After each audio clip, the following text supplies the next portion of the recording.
श्री लक्ष्मी इसी दिन समुद्र मंथन के समय क्षीर सागर से लक्ष्मी जी प्रकट हुई थीं और भगवान विष्णु को अपना पति स्वीकार किया था।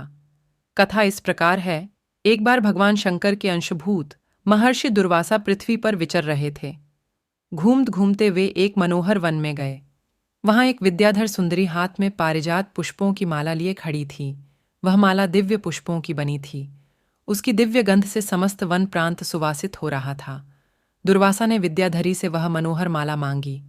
विद्याधरी ने उन्हें आदरपूर्वक प्रणाम करके वह माला दे दी। माला लेकर उन्मत्त वेशधारी मुनि ने अपने मस्तक पर डाल ली और पुनः पृथ्वी पर भ्रमण करने लगे। इसी समय मुनि को देवराज इंद्र दिखाई दिए, जो मतवाले ऐरावत पर चढ़कर आ रहे थे। उनके साथ बहुत से देवता भी थे। मुनि ने अपने मस्तक पर पड़ी माला उतारकर हाथ में ले ली। उसके ऊपर भौरे गुंजार कर रहे थे। जब देवराज समीप आए तो दुर्वासा ने पागलों की तरह वह माला उनके ऊपर फेंक दी। देवराज ने उसे ऐरावत के मस्तक पर डाल दिया। ऐरावत ने उसकी तीव्र गंध से आकर्षित हो सूंड से माला उतार ली और सूंघ कर पृथ्वी पर फेंक दी। ये देख दुर्वासा क्रोध से जल उठे और देवराज इंद्र से इस प्रकार बोले, अरे ओ इंद्र, ऐश्वर्य के घमंड से तेरा हृदय दूषित हो गया है। तुझ पर जड़ता छा रही है, तभी तो मेरी दी हुई माला का तूने आदर नहीं किया है। वह माला नहीं, श्री लक्ष्मी जी का धाम थी। माला लेकर तूने प्रणाम तक नहीं किया, इसलिए तेरे अधिकार में स्थित तीनों लोकों की लक्ष्मी शीघ्र ही अदृश्य हो जाएगी। ये शाप सुनकर देवराज इंद्र घबरा गए और तुरंत ही ऐरावत से उतरकर मुनि के चरणों में पड़ गए। उन्होंने दुर्वासा को प्रसन्न करने की लाख चेष्टाएं की, किंतु महर्षि टस से मस न हुए।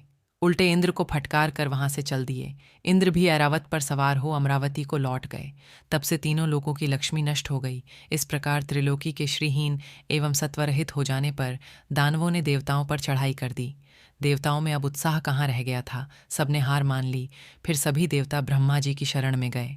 ब्रह्मा जी ने उन्हें भगवान विष्णु की शरण में जाने की सलाह दी तथा सबके साथ वे स्वयं भी क्षीर सागर के उत्तर तट पर गए। वहां पहुंचकर ब्रह्मा आदि देवताओं ने बड़ी भक्ति से भगवान विष्णु का स्तवन किया। भगवान प्रसन्न होकर देवताओं के सम्मुख प्रकट हुए। उनका अनुपम तेजस्वी मंगलमय विग्रह देखकर देवताओं ने पुनः स्तवन किया। तत्पश्चात भगवान ने उन्हें क्षीर सागर को मथने की सलाह दी और कहा, इससे अमृत प्रकट होगा। उसके पान करने से तुम सब लोग अजर अमर हो जाओगे, किंतु यह कार्य है बहुत दुष्कर, अतः तुम्हें दैत्यों को भी अपना साथी बना लेना चाहिए। मैं तो तुम्हारी सहायता करूंगा ही।